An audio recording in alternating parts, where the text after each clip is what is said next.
Hello, lovely people. I've been meaning to make this video for a while because I love the Jane Davenport stuff, and she's recently brought out some mixed media collage sheets, and they're basically printed on napkins or serviettes, and she uses these beautiful rainbow colours in dots and stripes and various effects on these napkins that you can then peel apart. They're either 2-ply or 3-ply. This one's a 2-ply one, and you can peel apart and layer up in your mixed media projects. But they are quite expensive in the UK, so I decided to try and make my own, and this is my first attempt. So I've got some ancient napkins. I didn't buy these. I probably bought them years ago. They're a bit yellowy because they're really ancient. I found them at the back of a drawer and decided to try and posh them up a bit. So this was the effect on the first one, and I really like it, and I'm very pleased with that, and I can make as many as I like, and they'll be very useful for journaling and also for any kind of mixed media project. So that was the first one I did. I also tried it on some very cheap copy paper. This is just 80 GSM. This is like the cheapest printer paper you can get in a supermarket. And you can see here I've put some acrylic inks over the top as well. And in Jane Davenport's sheets, she uses a lot of dots in rows. But I was doing this quickly and I kind of messed that up, so it ended up looking more random. But by the time I've torn this into pieces and used it in different projects, it won't matter. You can see the way the acrylic there is kind of soaking through the paper. So that's why I've got this cardboard box behind, because I'm going to show you how I did it in a minute, and just want to protect the table. So that turned out really effectively. It's still drying actually, so I put the water on very thick, but I'm pleased with the way that's turned out. And then I did another one here where I sprayed a lot of ink and then splattered the gold on. And then finally I tried it on some, this is actually vellum, but you can use cheap children's tracing paper, and I like the effect of this. This has got the copper Liquitex ink over the top, and I might try a bit more of this in due course, but I only had one sheet of vellum. But I think the way forward for this is to buy tracing paper, which you can get in pads in children's craft sections, and it's really not expensive. So I thought I'd just kind of show you how I did it, and maybe you'd like to have a try too. So here's the printer paper, just copy paper here, and I'm using a little tin of Prima Marketing watercolours. This is the Odyssey set, and it's got some nice bright colours in it. So I'm just going to start by putting on some blobs of colour, and just going to not be very clever about this, but I might try the lined approach because I quite like the idea of having the lines of the dots, and then going for the really random spray over the top. And I'll show you what ink spray I used in a minute and why it's really cheap and easy to get. So, well, easy to get in theory. So just putting some orange circles on there in a sort of spotty design, and it's not going to be perfect because I'm not brilliant at keeping things in neat lines, but I'll do my best. So just putting that little one on there, and the ones in the Jane Davenport sheets are beautiful because she really uses the gradation of the paint, and the way to get that effect is once you've done your initial blob is to go back in and touch it up with a bit more pigment from the paint. Now, because this is very cheap paper, it's buckling. It'll smooth out a bit when it dries, but I don't really mind that because once you've got it covered in glue in your project, it'll stick flat again. So that'll be fine. Now I'm going to put some of the Tokyo pink in here.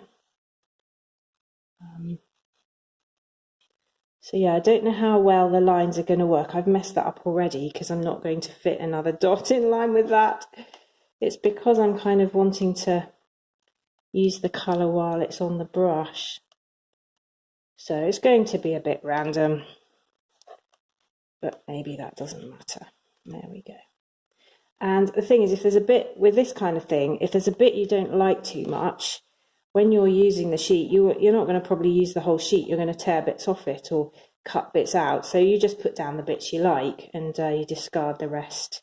And what's so therapeutic about this is it's a very inexact art. So we're really not worrying about any kind of accuracy or patterns. We're just making it random on purpose because that's the nature of the thing. And then when you come to use it, that's when you can get deliberate and a bit more careful about which bits you're choosing to add to your project. But I like the freedom of that and just the sense of relaxation about putting this paint on and using the bright colours and just spreading it around. So yeah, really loving that. Good, now that's all very warm. I think we need, well, I'm going to put some yellow in as well, and then definitely need to add some green and some blue just to complete the spectrum. There we go. And this Prima is very good quality paint, so this is really the expensive element in the whole project. And these aqua brushes are from my Etsy shop. They're £6 a packet, I think now. I can leave the link below. And then, as I say, the paper's cheap as anything. So we're really trying to do this with as little budget as possible, because I feel like crafting, it's such a good therapeutic thing. It's so good for our well-being, and it shouldn't be exclusive to those who have extra cash to spend. And let's face it, most of us don't. So yeah, I just really like the idea of using these mega cheap materials and coming up with something that's really pretty much as good as a thing that you could spend a lot of money on. So here's some green coming in. And what I should really be doing is the wet on wet technique, where you put down some water. Obviously that's green water because it's already in my brush, and then just add some more pigment, and then it all swirls around in this lovely way. So look at that, that's very arty. This line's a bit offset on that one. Doesn't matter. There we go. And the reason I'm using the cardboard box is because when we get to the inks, they really bleed through and they're powerful. I've learnt that lesson the hard way. They go right through the paper and onto the table, and then it's very hard to get them off the table without spoiling the surface. So I'm just not taking any chances. And because this box still has its flaps on, it's going to act really nicely as a little spray booth as well. So that's coming along, and I'm just going to add some blue now, and then we'll be able to get spraying, which is the fun part. There we go. So let's see, I'm going to add another little friendly row down here. And I'm not doing this paint very cleverly. If I was using watercolour paper, which is probably what Jane Davenport used actually before scanning in her images and printing them onto the napkins, then I would be getting a much more variegated effect. And you may want to go for that. And, you know, probably you do have the technology at home. If you've got a computer and a printer with a scanning facility, you probably can actually paint this on watercolour and scan it in. But paint it on watercolour paper rather. But as I say, I was just really playing with the idea of what's the minimum requirement for this, and actually I think that's come out fine. Now what I'm quite excited about here is that because the paint is still wet, when I spray it with the acrylic ink, the water will interact, and you'll find that it kind of merges really beautifully. So I'm going to use this ink that, of all places, I got in Lidl, and I've done various videos before about craft supplies from Lidl. So this is the Create Box range, and there's a green one as well. But I've just got the 3 primary colours here, and I got them a year ago, but I actually noticed they were back in my local Lidl last week. So, I mean, the problem, of course, with saying this is that doesn't mean they'll be in your Lidl. But if you do go to Lidl regularly and keep an eye out for these things, it's amazing what you can find. And usually their craft stuff is really good quality. So I'm shaking it up because it's one of those ones that has a widget inside that you have to shake. And then I'm going to do a bit of yellow up there and down there. And then I'm going to use the red, I think. A bit of red there.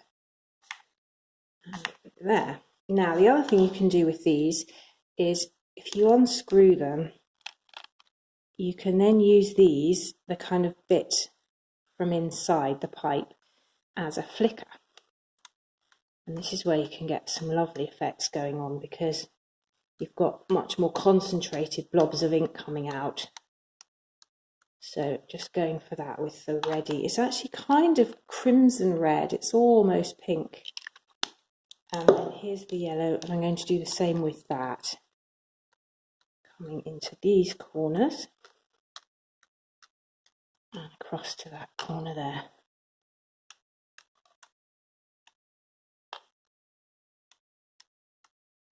There we go, and maybe a bit more yellow in the middle. So I don't know how well you can see that, but that's come out really beautifully and quick and simple to do, and not using mega expensive supplies. Now, the next thing to try is the napkin, and this is really fun.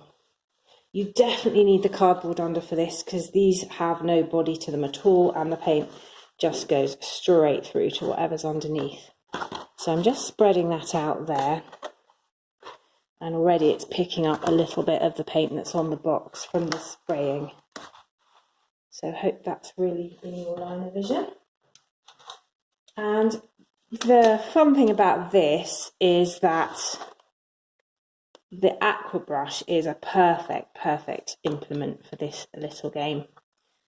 As I say, the Jane Davenport ones are printed on to the tissue, but with this, I'm just squeezing the brush a tiny bit and just making a drop, and it's really fun watching it spread out. It's kind of like throwing pebbles in the sea. It's just a very calming exercise. And as I say, you know, the finished product doesn't matter one bit. For me, this is about enjoying the process. And that's looking really great. Pop one down in this corner. Oh, now you see that hasn't got enough paint on the brush there. It's too watery. So I'm just going to go again with some more pigment on the brush. And it's spreading out into more of an oval shape, which is fine. The whole thing will look quite random by the time I finished, and then we'll see what it looks like and see whether we think it needs anything over the top. And I'll have to say I do love the whole flicking thing, so I tend to go for that. But we'll see. There we go, so just some blue coming on there, and the way it's spreading out, it's almost like a little mini firework display. It's just as soon as the liquid hits the paper, it just zooms outwards. Now, again, that's the tail end of the brush with not much paint on, so I'm just going to add some, and the paint will follow the water out to the edges as it dries. So just cleaning my aqua brush on some tissue, and let's go for some yellow. So this is ending up being as primary colours at the moment. And it might actually be quite fun to leave it that way. That's adding some more paint to the yellow. Now on the crease, it does tend to alter the way it spreads out. So you'll see there it's making a more interesting shape. And that's all part of it. the thing to do with these is once you've finished the painting, don't touch them until they're dry. I'm actually going to add some green in here as well. And that's really important because, well, I say don't touch them. I might try and drape this one over the edge to dry once I've finished with it. But it is really, really fragile and flimsy until the point at which it's dry. When it's completely dry, it's a little bit more robust, but you still have to treat it with great care.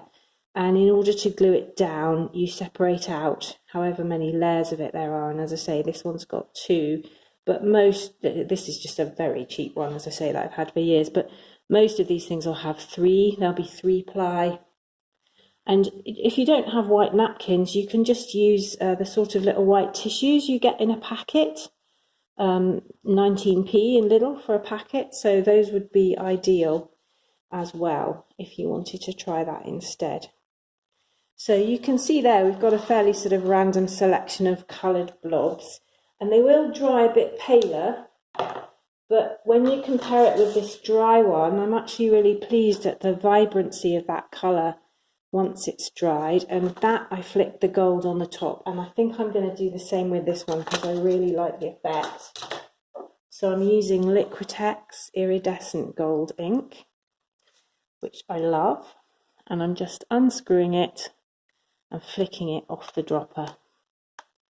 And again, because it's in the box, you can really kind of get quite violent with the flicking and know that it's not going to go very far. And that's the advantage of leaving the flaps on. It can go up the sides and it's going to be just fine. So that's great. And that's going to dry really glittery. These Liquitex inks are absolutely gorgeous. They just dry in such a glittery way. Really in your face twinkle, which I absolutely love. Now, I think I'm going to do one final sheet. Right, so I'm doing what I said not to do, which is to mess with it before it's dry, but I'm just going to drape it over there. So it's not going to go very far, and I think it's going to dry fine, and then once it's flattened out, it'll be perfectly okay. And you can see the mess that's left on the box and why you needed the box there, just to protect what's underneath. So for the final sheet, I'm going back to the printer paper, the copy paper. And I've got a big, thick brush. This is a watercolour sable size 8. And I'm going to start by putting some water on the paper. And so really going for the wet on wet technique. Now, if you look online at the pictures of the Jane Davenport designs, you can get some ideas. She uses not just blobs, but columns, and she's also got quite a lot of faces on hers. But I'm just enjoying playing with the colour, so I'm not going to worry about that. Now, can you see just that tiny bit of purple, the way it's spreading out because of the water behind it? And that effect I just never get tired of. Even just watching it, it's kind of exploding onto the water. It's a very basic technique. There's nothing clever about this.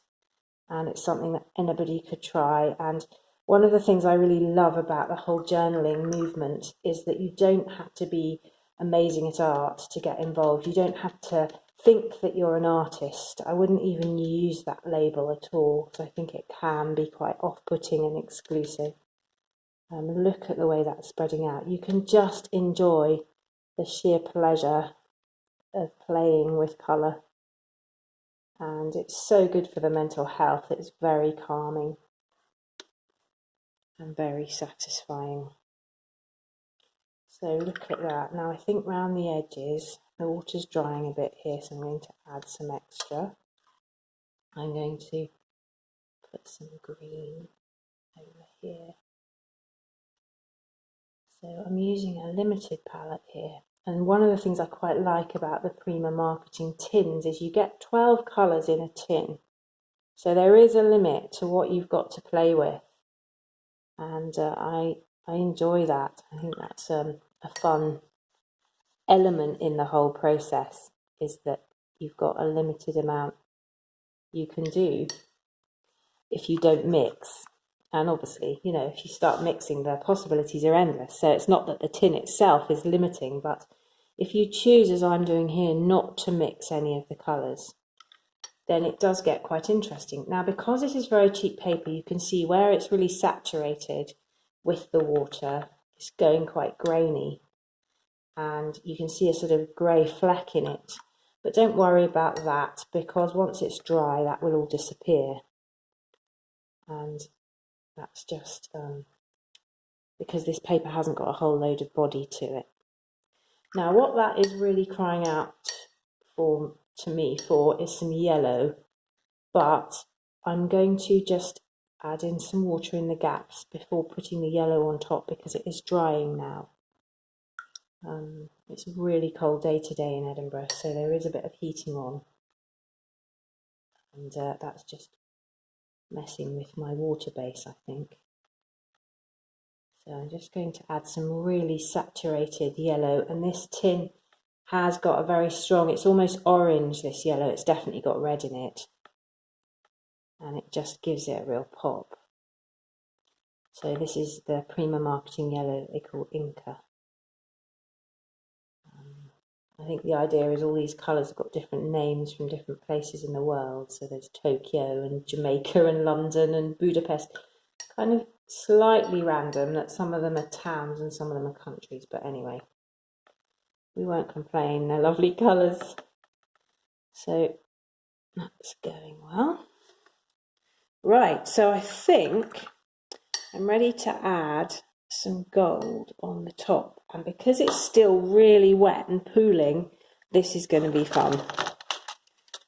And I'm wondering actually if I should add some acrylic as well first. Right, first I'm going to add some red acrylic. So again, this is the Crea Box stuff at Lidl, and I think what I really want to do is not spray it but flick it. Look at that, the way it's reacting with the water. Look at that, that's amazing. I hope you can see that.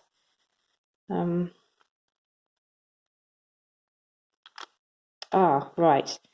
The reason there isn't enough in the pipe is because I haven't sprayed it first. So I'm just going to spray it in that corner. There we go, that's better. Okay, that's a good tip. If you can't get your pipe when you're trying to spray to hold the ink, give it a little spray first and you're away. Right, now that's looking really amazing. But to my mind, it just needs a little bit of gold. And because I've done the iridescent there, I think I'm going to use the copper here. So this is Liquitex Rich Copper. Oh my gosh, look at that. So I really am going for major splats here. And I'm deliberately putting it on the wet bits as well, because I don't know if you can see, but it almost beads in the water there, because this is not, well, it's water-based, but it's got other things in it, so it doesn't just instantly mix into the water like the ink and the paint does. It kind of separates and creates these amazing effects. You can see on this one where it's done it. Yeah, I don't know if you can see there. There's some gold. Let's see, is the camera focusing? There's some gold in that blob there that hasn't actually merged with the water. It's just separated and created this interesting effect. So that's what's currently happening over there on the blue, and the copper, because it's on blue there, should show up really well when it's done. So I hope you've enjoyed this. Do try it, it's really fun. I really recommend it. As I say, you can't go wrong with it. And if you don't have the gold ink or the ink sprays, that's fine. You can have great fun just flicking paint off a paintbrush. And if you have some of those cheap, you know, those children's acrylics you can get from craft shops, once you've done the whole watercolour thing, if you've got a bottle of acrylic around, then you can just try flicking some of that. And because it's a different type of chemical mix, to the watercolours, you'll get some interesting effects as I'm doing here with the ink. So thank you very much for watching. Please like and subscribe, and I'll see you again next time. Bye.